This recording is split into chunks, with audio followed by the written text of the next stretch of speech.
The council chamber stretched vast and empty, filled with beings from 47 different worlds.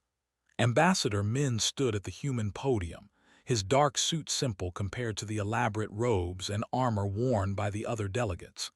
He spoke clearly about trade routes and colony reports, his voice steady and unremarkable. Clicked her mandibles in what the humans had learned meant impatience. The being towered over most others in the chamber, her compound eyes reflecting the chamber lights like fractured mirrors. She interrupted Min mid-sentence. Ambassador, your concerns about pirate activity are noted but unnecessary. Human military forces are adequate for your own protection.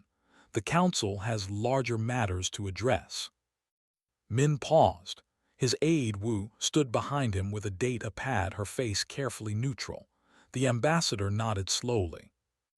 Of course, we simply wish to inform the Council that these pirates are becoming bolder. They attacked a medical transport last week. High Chancellor Hose, the reptilian leader of the Council, waved a clawed hand dismissively. The galaxy is vast. Crime exists. Your navy will handle it or it will not. Next matter of business. Min bowed slightly and stepped back from the podium. As he walked to his seat, he caught Wu's eye. Something passed between them, a look that lasted only a moment. Then they both returned to their neutral expressions. The session continued for 3 more hours. Humans spoke twice more, both times about routine matters. Nobody paid much attention. Humanity had been part of the Galactic Council for 200 years, and in all that time they had been unremarkable, not weak but not strong, not stupid but not brilliant. They existed in the middle, overlooked and ordinary. That evening, Min returned to the human embassy. It was a modest building compared to the towering structures of other species. Inside, Wu was already working at her console, her fingers moving quickly across holographic displays.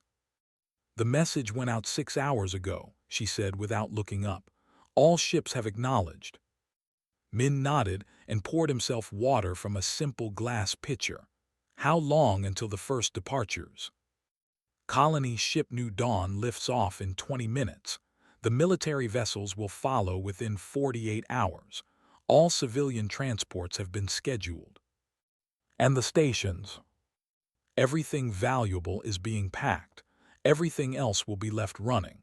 They'll find empty facilities that look like we just stepped out for lunch.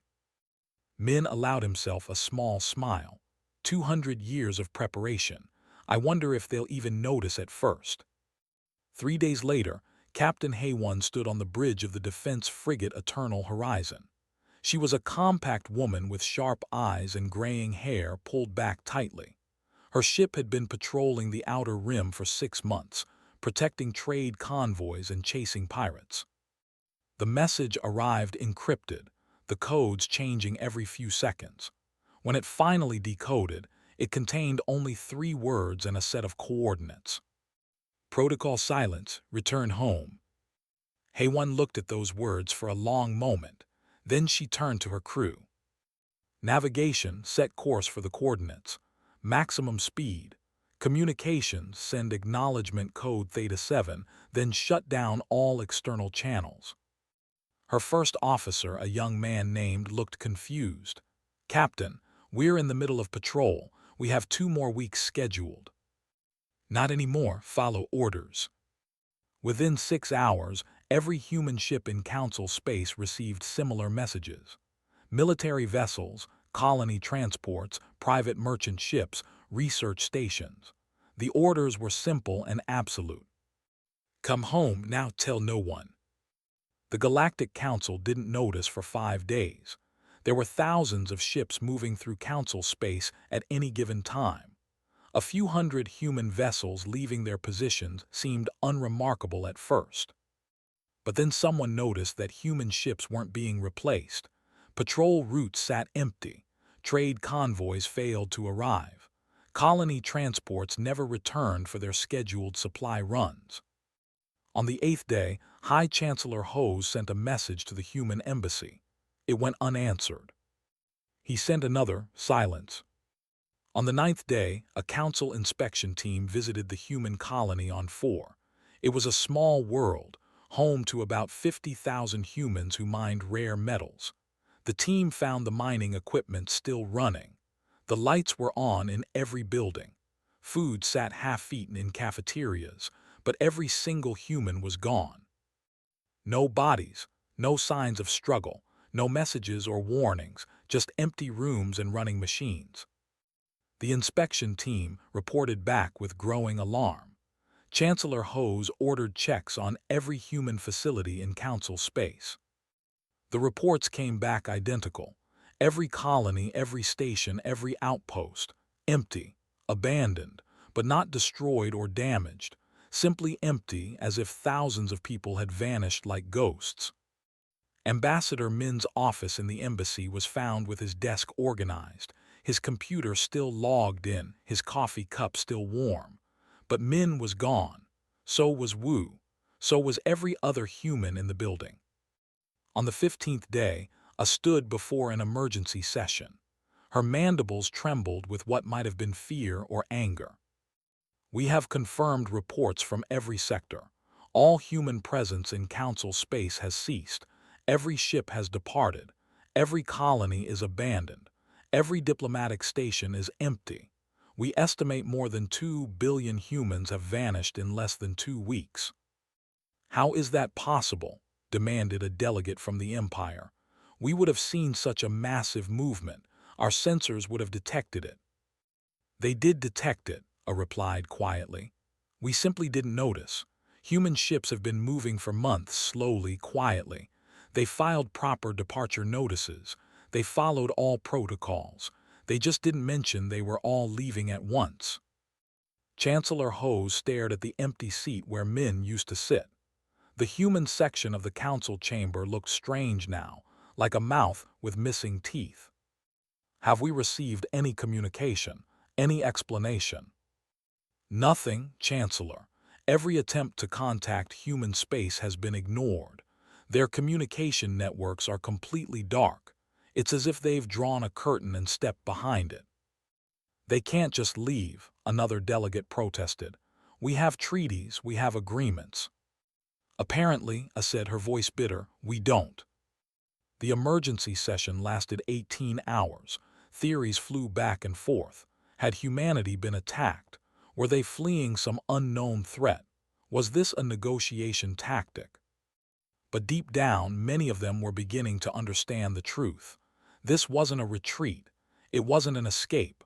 This was a deliberate, planned, perfectly executed departure. Humanity had left them, and they had done it so smoothly, so quietly, that the council hadn't even noticed until it was far too late.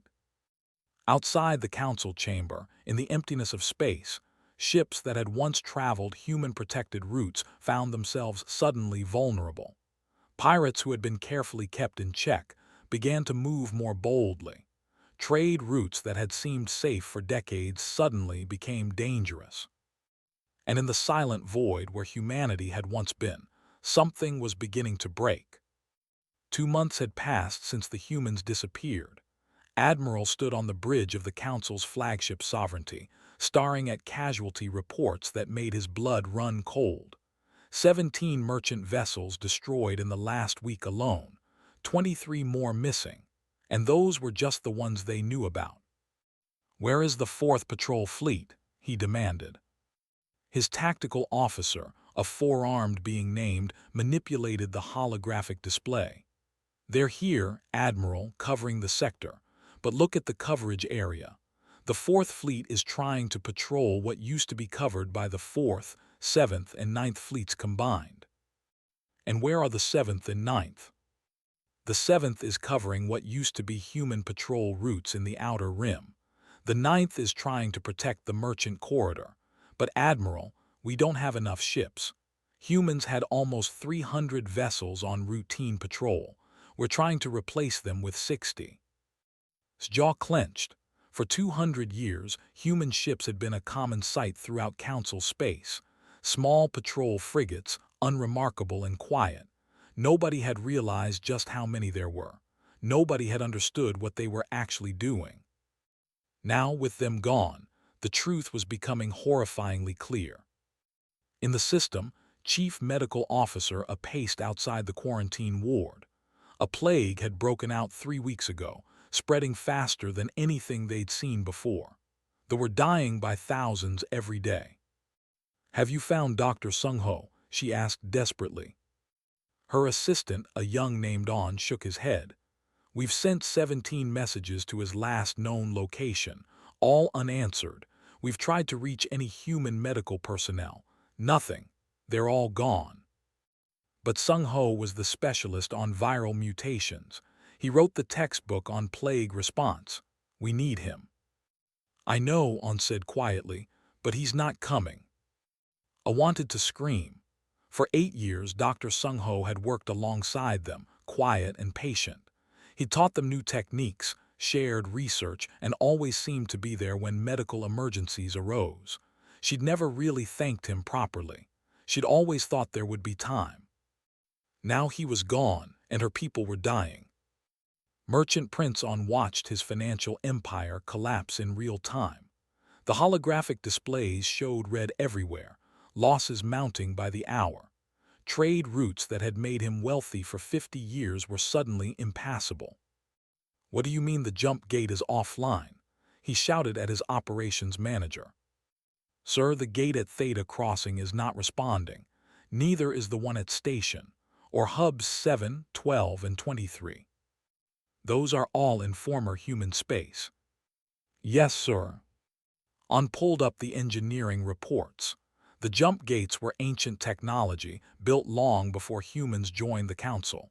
But over 2 centuries, humans had maintained them, quietly upgrading systems and improving efficiency. Nobody had asked them to do it. They'd just done it. Now those gates sat dark and silent. Without them, his ships would take months to travel routes they used to cross in days. His competitors were facing the same problem. The entire galactic economy was beginning to seize up like a machine without oil. "Can we fix the gates ourselves?" The operations manager looked uncomfortable. "We're trying, sir, but the human modifications are incredibly complex. We don't understand half of what they did. It might take years to figure out." In the council archives, sat surrounded by holographic files. She'd been reading for days, going through decades of reports filed by human ambassadors and officials. Report after report, warning after warning, all filed properly and all ignored. She found one from 30 years ago, written by Ambassador Min himself. It detailed vulnerabilities in Council defense networks, suggested improvements, and warned about growing pirate confederations. The report had been acknowledged and filed away. Nothing had been done. Another report from 50 years ago about the jump gate maintenance backlog. Humans had offered to help. The Council had declined, saying it wasn't necessary. The humans had helped anyway quietly without asking for credit. Report after report, the pattern was the same. Humans warning about problems. Humans offering solutions. Humans being dismissed as unremarkable and overly cautious. And apparently, humans preparing for the day when they'd had enough. I found a file marked Cultural Archive Historical Documents. Inside was a speech given by a human named One, over 200 years ago, at the ceremony when humanity first joined the Council. "We come in hope of partnership," One had said. "We have learned from our own history that strength comes from cooperation, but we have also learned that cooperation must be mutual, built on respect. We will be good partners, but we will never again allow ourselves to be powerless. Never again will we depend solely on others for our survival." At the time, it had seemed like an odd statement. Now, I understood it perfectly. On the edges of Council space, Warlord studied tactical displays of abandoned human colonies. His fleet commanders stood around him, eager and hungry. "They left everything behind," one commander said. "The colonies are empty but intact, wealth just sitting there undefended." Smiled, showing rows of sharp teeth.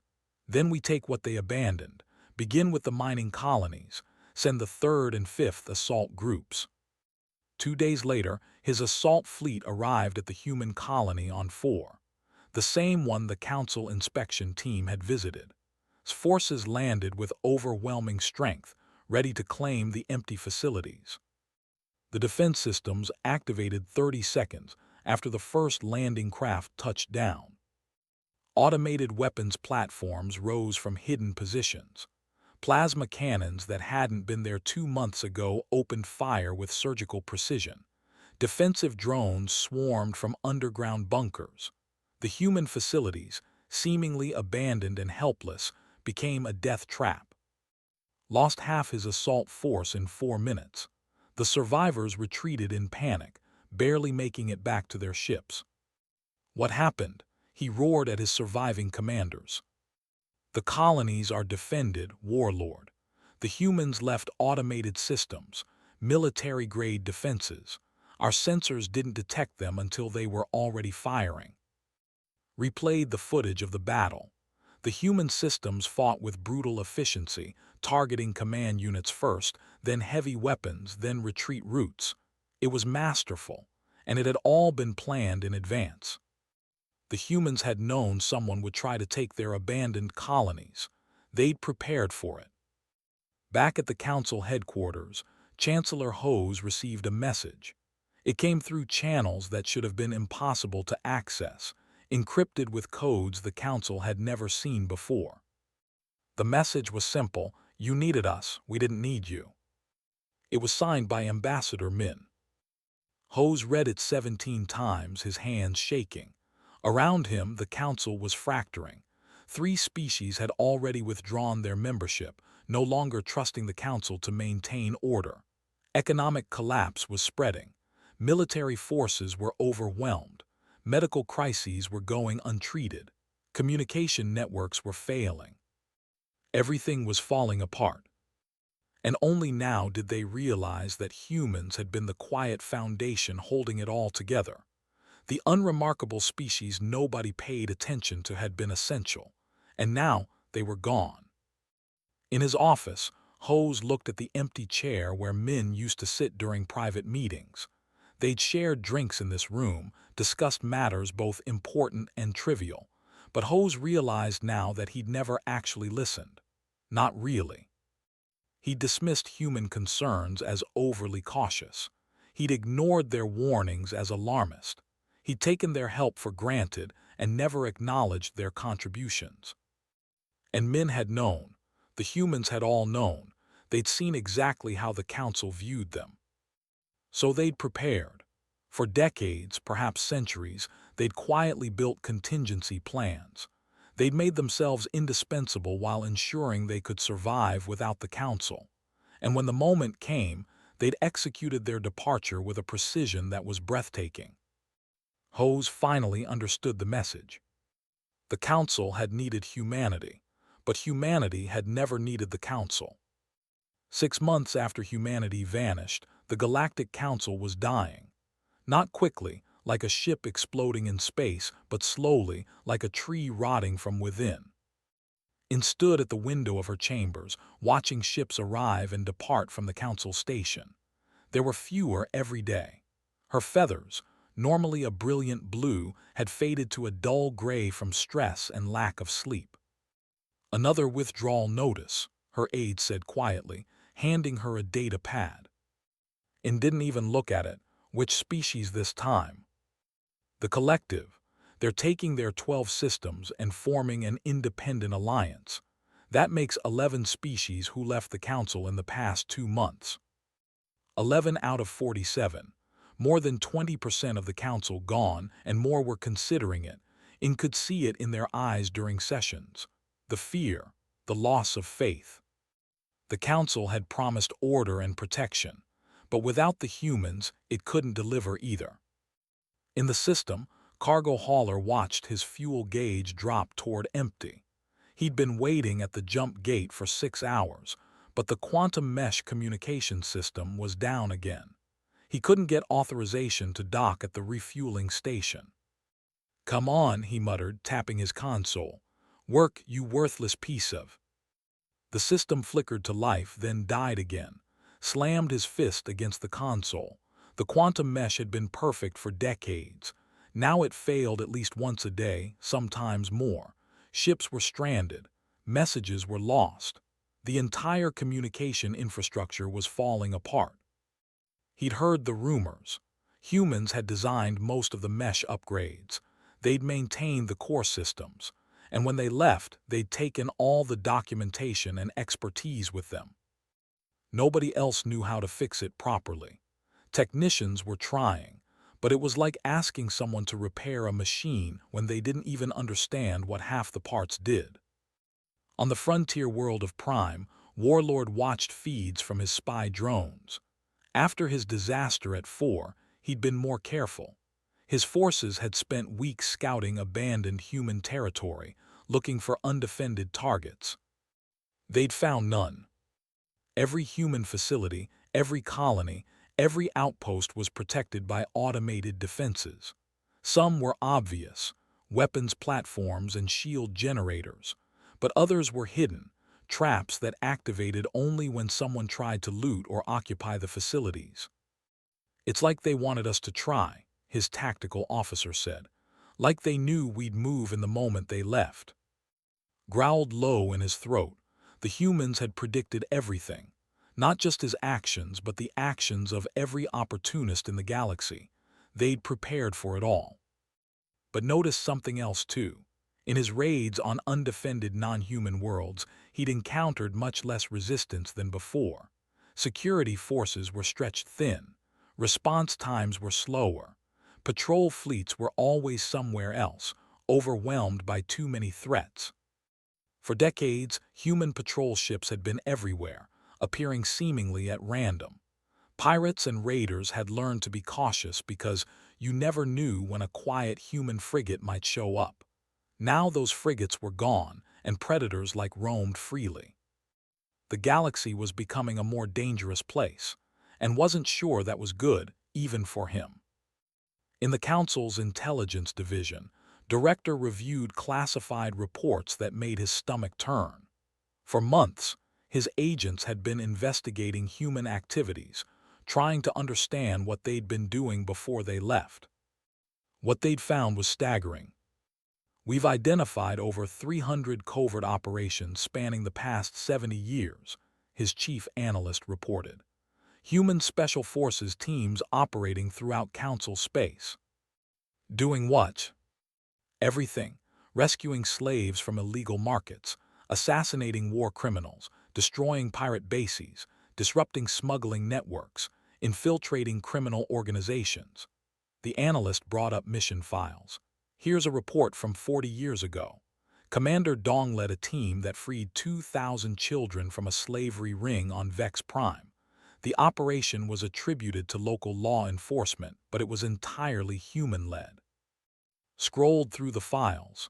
Mission after mission, humans had been quietly making the galaxy safer, never taking credit, never asking for recognition, just doing the work.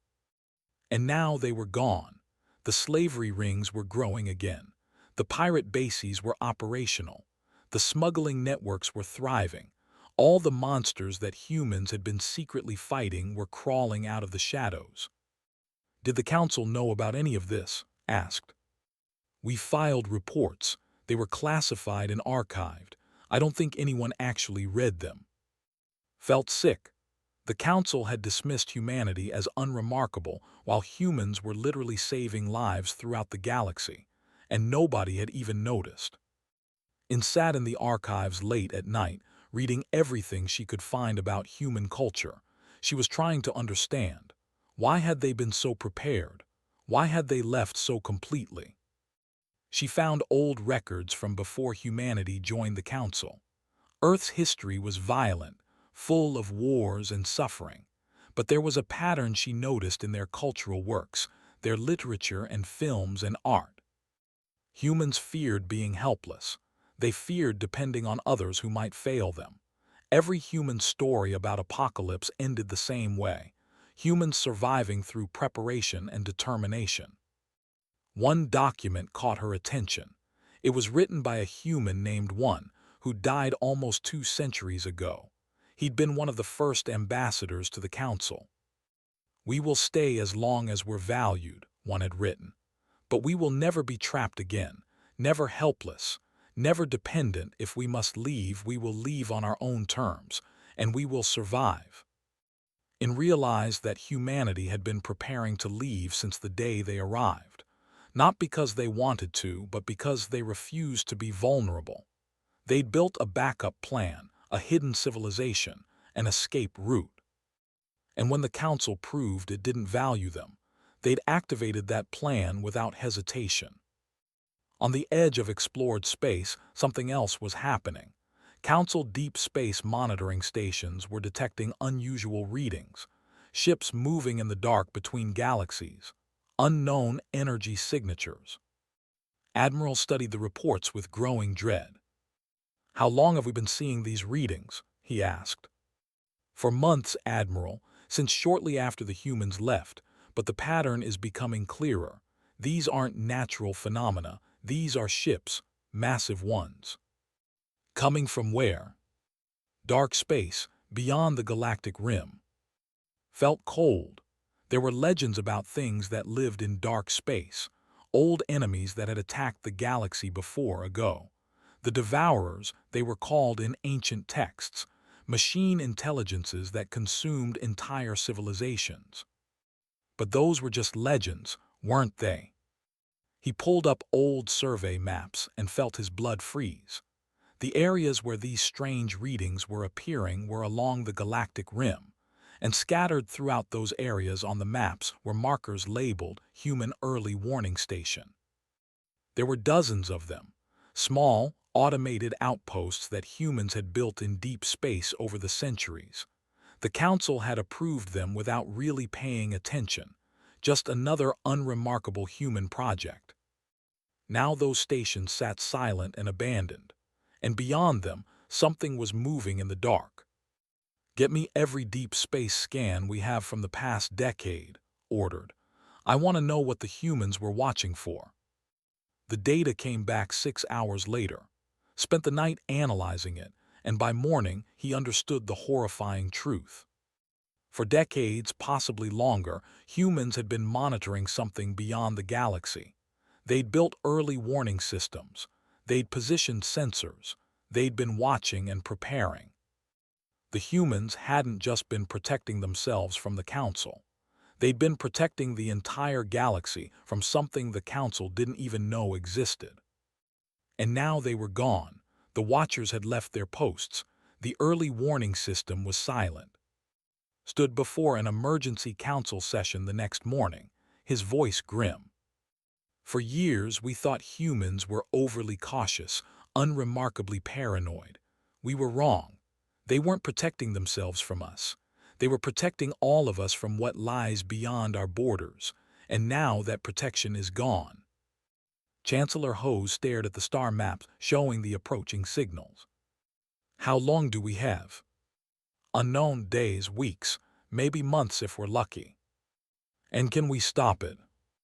Looked at the Council, at the fractured remains of what had once been a united galaxy.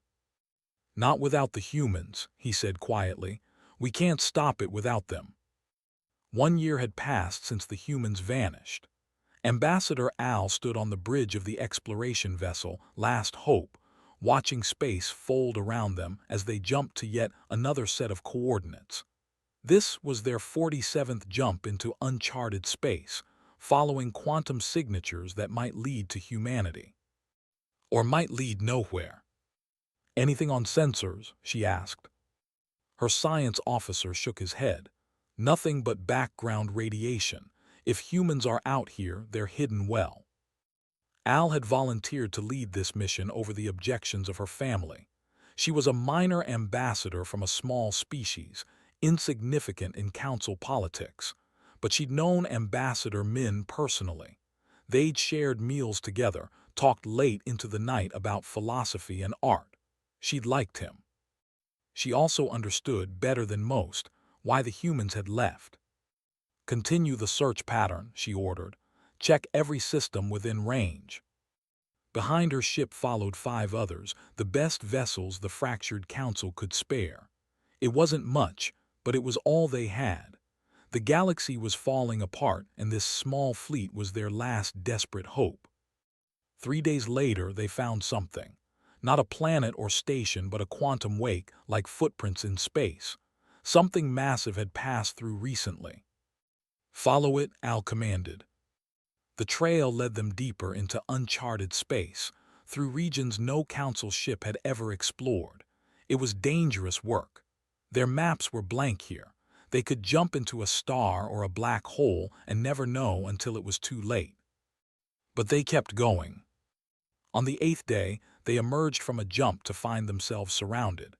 12 ships materialized around them, appearing so suddenly that alarms blared across every bridge. These weren't council vessels. The design was human, but more advanced than anything humans had fielded before. "This is Captain Min of the Human Defense Fleet," a voice said over the communication channel. "You have entered restricted space. State your purpose." Al's hands shook as she activated her own comm. "This is Ambassador Al of the Galactic Council. We come seeking diplomatic contact. We need to speak with your leadership." There was a long pause. Then Min spoke again, her voice carefully neutral. "Follow our lead ship. Do not deviate from the course. Any attempt to scan or record will be met with immediate disablement of your vessels." "Understood, we'll comply." The human ships guided them through a series of jumps, each more complex than the last. Al realized they were being led through a maze, a route that would be impossible to retrace without human help. Finally, they emerged into a system that made Al gasp. Space was filled with structures, massive stations connected by energy beams, shipyards the size of moons, habitat rings that could hold millions, and everywhere ships. Thousands of them, ranging from small craft to battleships that dwarfed anything the Council possessed. "This is the refuge," Min said quietly.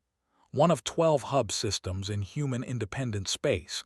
We've been building this for 300 years. 300. Al couldn't finish the sentence. Humans had been planning this since before they joined the Council. This wasn't a retreat. This was a backup civilization, fully functional and completely independent. They were guided to a diplomatic station where they transferred to a shuttle. Al's small delegation included 2 other ambassadors and a military observer. They were escorted through corridors that were clean, efficient, and surprisingly normal. Humans walked past them, some curious, most simply going about their business. A young woman in an engineer's uniform passed by, maybe 20 years old.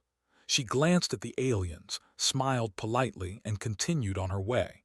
Her name tag read Bo Young. They were led to a conference room where Ambassador Min waited. He looked older now, his hair completely gray, but his eyes were still sharp. He stood and bowed slightly. "Ambassador Al, it's good to see you again." Min, she couldn't help smiling, even though she was here to beg. "You look well." "As do you. Please sit. I understand you've come a long way to find us." They sat around a simple table. No grand ceremony, no elaborate protocols, just people talking. "The galaxy is dying," Al said simply. "In the year since you left, everything has fallen apart. Trade has collapsed. Wars are breaking out. The Council has fractured. And now something is coming from dark space. The Devourers, Admiral calls them. We can't stop them. We need your help."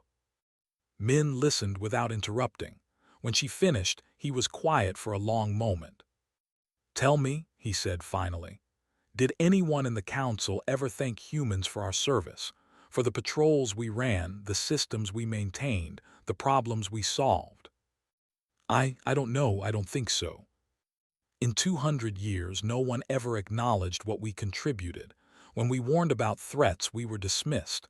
When we offered solutions, we were ignored. When we asked for respect, we were patted on the head like children. His voice wasn't angry, just tired. "Do you know why we left, Al?" "Because you weren't valued." "Partly, but mostly because the Council's intelligence services were planning to seize our technology by force. We discovered the plot 6 months before we left. He brought up a holographic display. It showed a secret council meeting, recorded from an angle that suggested someone had been in the room. Al watched council leaders, including Chancellor Hose, discussing how to appropriate human innovations without consent. "How did you?" "Engineer Bo Young. You passed her in the corridor. She's one of our intelligence officers. She infiltrated council systems 20 years ago. She was very good at her job." Al felt sick. "I didn't know, many of us didn't know." "I believe you, but the council leadership knew. They saw us as a resource to exploit, not partners to respect. So we activated Protocol Silence, a contingency plan we'd been building for centuries. Because you knew this might happen. Because human history taught us never to be helpless, never to depend on others for survival." Min leaned forward. "We didn't want to leave, Al. We hoped the council would be different. We really did. But we also prepared for the moment when hope wasn't enough. And now the galaxy is paying the price for the council's arrogance." "Yes." Al took a deep breath. "I'm here to beg. I know humans don't owe us anything. I know we failed you. But billions of innocent people are about to die. Children who had nothing to do with council politics. Families just trying to live their lives. Please, help them." Min stood and walked to the window. Outside, human ships moved through space with practiced efficiency. This was a civilization that had built itself in secret, preparing for independence while serving the galaxy that overlooked them. "The Devourers," he said quietly. "We've been fighting them in secret for 50 years. Small skirmishes in dark space, probing attacks. We developed weapons specifically to counter them. We've been preparing for the day they would invade in force." "You knew they were coming." "We suspected. That's why we built the early warning stations. That's why we maintained such a large fleet. We weren't being paranoid, Al. We were being realistic." "So you'll help?" Min turned to face her. "You came all this way to beg for help, but I need you to understand something. If we return, it won't be to save the council. It will be because we refuse to let innocent people die for their leaders' mistakes. And when this is over, things will change." "What do you mean?" "No more being dismissed. No more being taken for granted. True partnership or we don't come back at all. Those are our terms." Al nodded slowly. "I'll take that message back." "You won't need to." Min gestured to the window where more ships were gathering. "We've been watching. We know how bad it is. We've already mobilized our fleet. We were just waiting to see if anyone would come looking for us, waiting to see if the council had learned anything. And you came, that's a start." He offered his hand in the human gesture of agreement. "We'll help, but things are going to be different from now on." As Al's ships prepared to return to council space, escorted now by human vessels, she watched the refuge receding behind them. A hidden civilization, built by a people who'd been dismissed as unremarkable. She wondered what other things the council had been wrong about. 2 weeks after Ambassador Al found the humans, the Devourers crossed the galactic boundary in force. They came in swarms, thousands of machine ships flowing like metal locusts across the stars. Within 3 days, they destroyed 47 worlds. Admiral watched his fleet die. The Battle of Vex Prime had lasted 4 hours. 4 hours of brutal combat against an enemy that felt no fear, showed no mercy, and never stopped coming. His forces had fought with desperate courage, and it hadn't mattered. "Fall back," he ordered, his voice hollow. "All ships retreat to Creo Station, it's over." But it wasn't over, it was just beginning. The Devourers pushed deeper into council space, their machine logic calculating the most efficient path to consume everything. Planets were stripped of resources. Populations were harvested for raw materials. The galaxy was being eaten alive. At Creo Station, the last major council stronghold, Chancellor Ho stood before what remained of the fleet. 60 ships. That was all that was left of the mighty council defense fleet that had once numbered in the thousands. "We make our stand here," he announced. "If we fall, there's nothing between the Devourers and the core worlds. Billions will die." His officers nodded grimly. They all knew this was a suicide mission. They were buying time, nothing more. Time for civilians to evacuate. Time for children to escape. Time to die with dignity. Hose returned to his quarters and recorded a final message. He addressed it to Ambassador Min, though he had no idea if it would ever be received.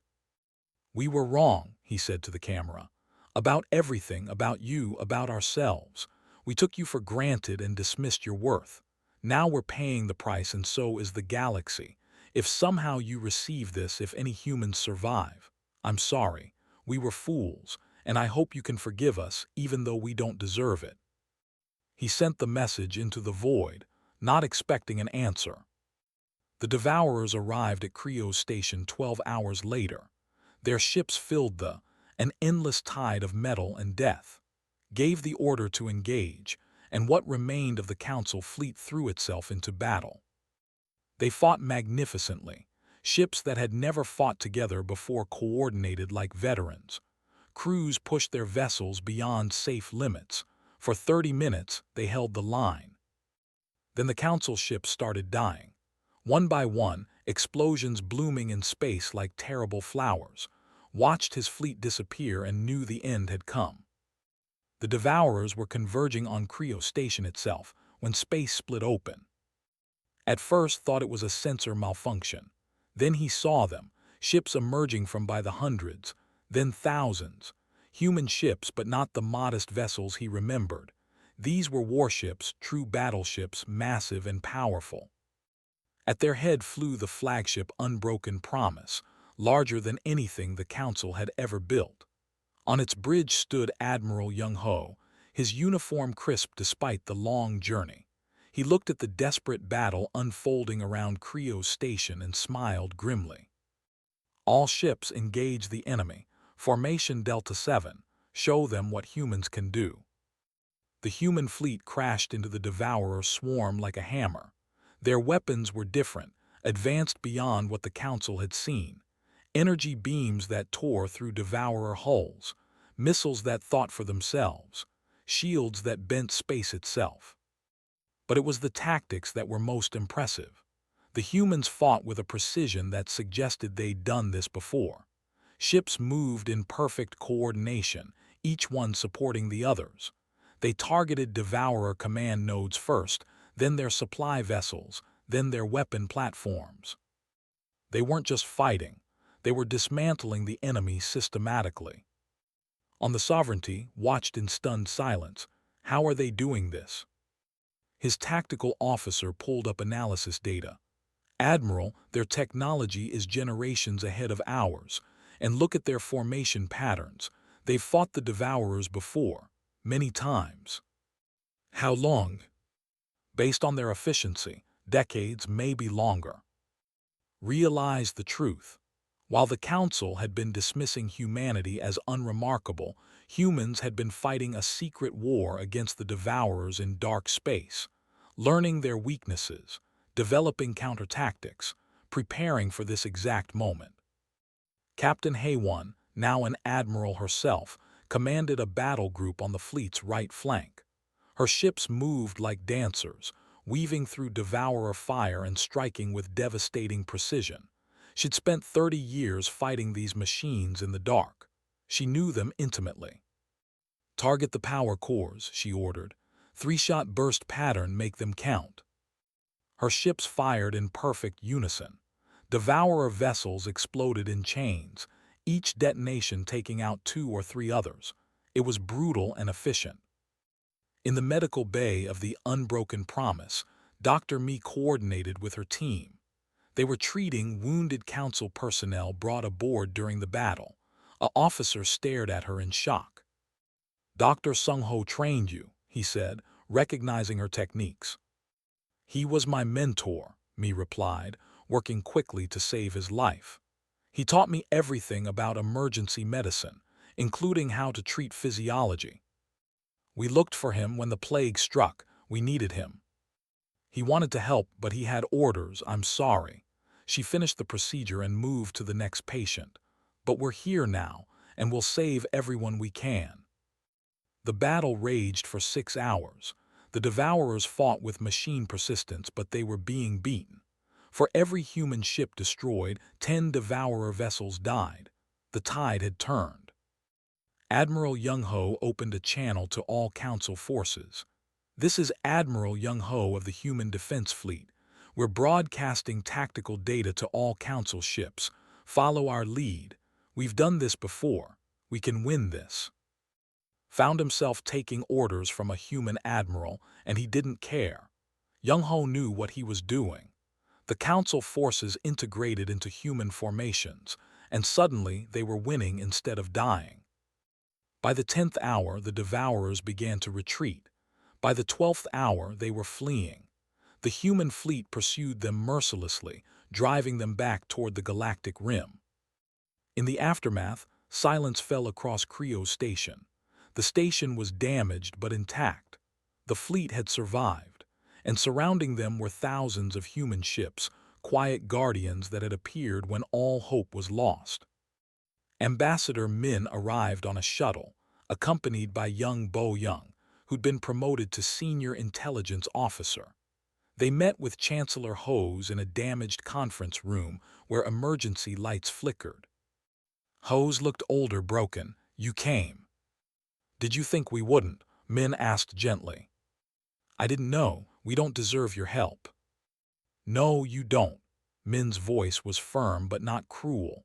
But the innocents in this galaxy do, the families trying to survive, the children who never even heard of the Council's politics.